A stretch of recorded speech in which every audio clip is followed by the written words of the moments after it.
it is actually, it's good. It's not the normal espresso martini. You're looking for the creamy with the beans and stuff like that. But it's good. Okay. No, it's good. No, it's not good. You hated it. A model who's now famous came in and said, "Can you make me a drink that will wake me up and then me up?" Yeah, I'm not understanding why they don't have cranberry juice. Okay. We don't know what that is. It's Tito's.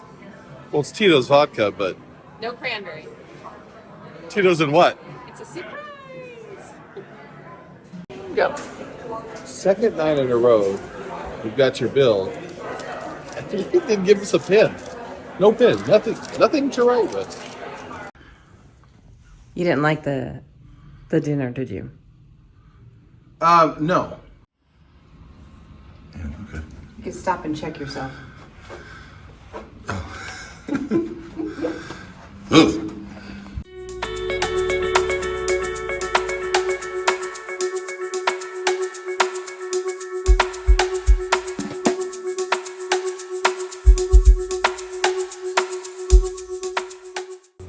So back in early February of 2023,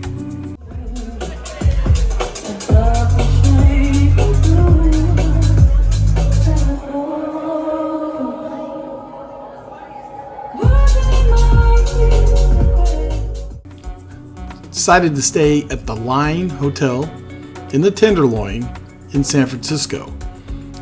You saw our troubles with the dining and the cocktails, but the room was really nice.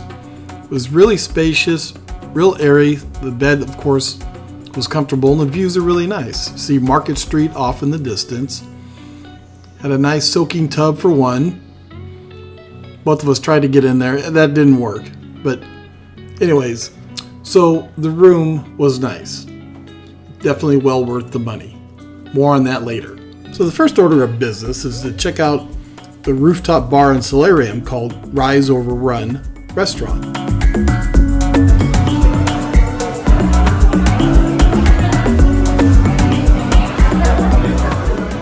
It's when Patty ordered her first drink, an espresso martini, that we realized something was amiss.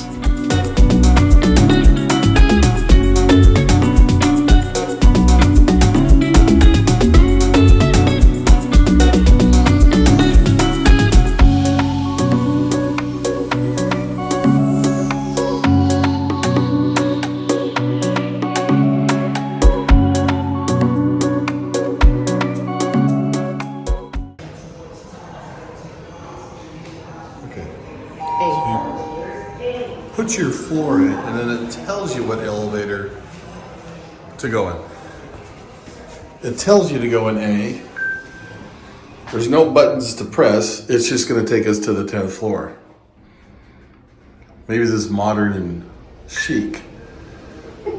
So we wanted to know if we were coming down from the 10th floor to the first floor, if it stops off like at the 5th or 4th floor to pick up people.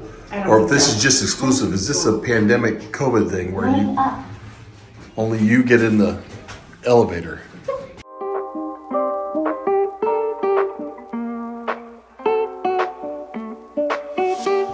Ugh.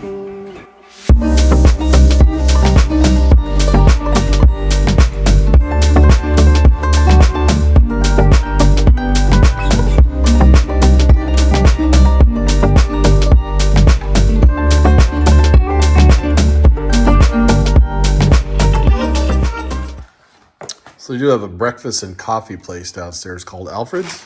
Alfred's. So pre-made breakfast sandwich. Got my milk, my coffee. So that is here. Bacon. Bacon Bacon! at the Line Hotel. And the TV didn't work, as you see at Pinwheeling here. When we go to hotels, we don't watch TV, but I do like to watch local weather, and the local stations were not working. So in night number 2, it was time to check out their in-house restaurant on the first floor, the Tenderheart.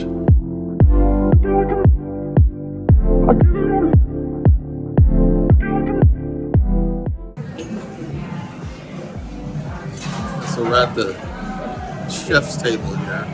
I don't know what we're at. But yeah, something about the cocktails. They don't have juices. They really want you to have their own house cocktail. Okay, what was that? Okay, so they're trying to be trendy, which is okay. They're putting their take on stuff, but you really need to be aware of what you're ordering. So Google it. If you don't know what duck confit is, Google it.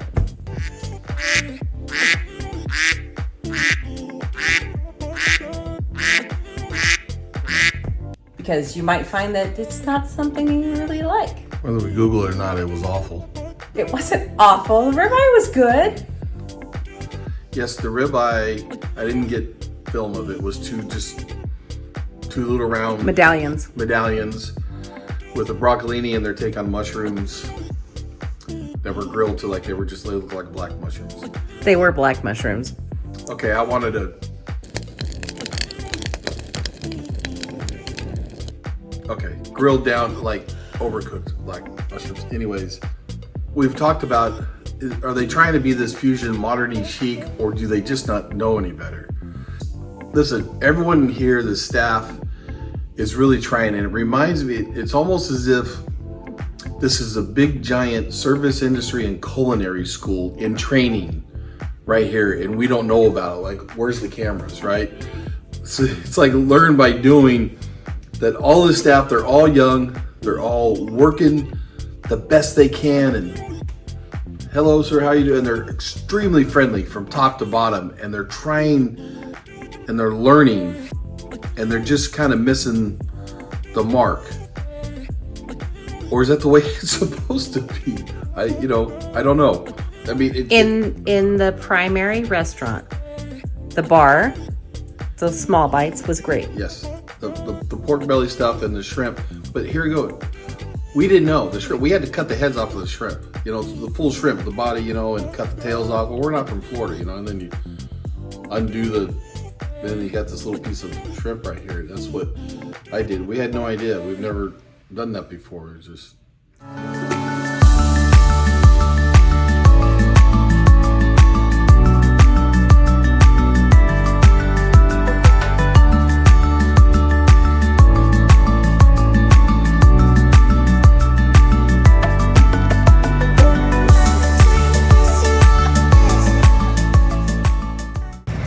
So, here's what was wrong.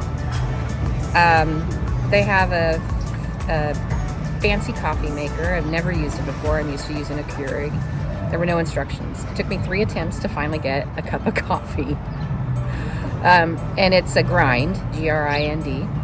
So no instructions. That's number 1. Number 2, they didn't have any cranberry juice to make a Cosmo.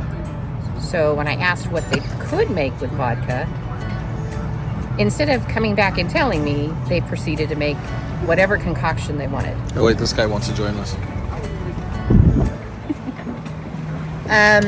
Espresso martini always has coffee and cream. Theirs did not. So again, their take on an espresso martini. Okay, and what they don't tell you about is the the text message you get about your pre-arrival process, which asks for your personal information, a photo ID uploaded, and your credit card information, which you've already given your credit card when you make the reservation. There's nothing on their website that talks about Canary Technologies, which is a online portal for hotels for check-in. There's nothing on their email that tells you you're going to get a text message from Canary Technologies. So kind of looked scammy. I had to call, and oh, by the way, it took me literally an hour to call and hang up and repeatedly get hung up on to get someone on the phone to go through the whole process to say, is this spam or not? Oh, and by the way, there's no ice bucket in your room and there's no ice machine on the floors. You have to go down to the lobby and wait for the front desk to go get you a bucket of ice.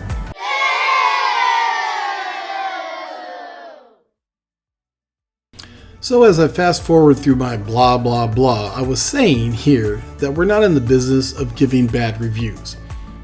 We are not Yelp. Since the time of our stay, I have seen that they now advertise as a new hotel. So they have some ironing out to do, and the bottom line is, as long as the staff tries with a smile on their face, that's good enough for us. Now for some of the positives. First of all, as we mentioned, the staff was amazing. They really tried. They always had a smile. Now the cost was about, I think, $300 per night when we went. Just a month prior, it was over $400 a night. Now we rarely pay $400 a night and definitely would not have paid that for this stay. Also, be expected to pay about an additional $100 per night in taxes when staying anywhere in the city. It is what it is, so our $300 a night was actually closer to $400 a night. Now, something we always like to check when staying is what is the drive coming off the freeway. So when you come off of I-80 to a hotel, it can be challenging when you hit downtown. Getting to the line was okay, as we've had some more challenging entries into the city, but we've also had easier routes in the past. Parking in front of the Line Hotel was easy, as there is a dedicated valet line. That's not always the case when getting into a hotel in San Francisco, but at the Line it was very smooth. We always recommend valet parking when visiting San Francisco. Yes, it runs between $60 to $75 a night, but your car is safe. All the times we've visited San Francisco, our car has never been broken into. Do you really want to find parking in the city? Just use valet. And finally, the Line is pet friendly. Not that we bring our pets, but you can bring your pets. The Line Hotel in San Francisco is in the challenging Tenderloin district of San Francisco, so there are a lot of unhoused folks and some certainly with mental illness. If that upsets you, you don't want to stay here. But I have to say there are security guards staged outside all along the streets who really make an effort to keep you safe. Strike up a conversation with a security guard. They're really helpful and give good tips. Now, the Line Hotel was built from ground up. You can see here from the street view that it used to be what I think was housing. In our next video, we stay at another stay in San Francisco, the Clancy on 2nd and Harrison. Okay, there's a guy full on naked in there. He's got a little G-string. Yeah, everything flopping in the, well, it's stationary. He's about 65 years old. Not fat like me, thank God. Yeah, no, we're just getting muffins. We're not $45 per person for buffet breakfast. So we thank you for watching Sippy Cup Adventures of Northern California. Appreciate your time. We'll see you next time.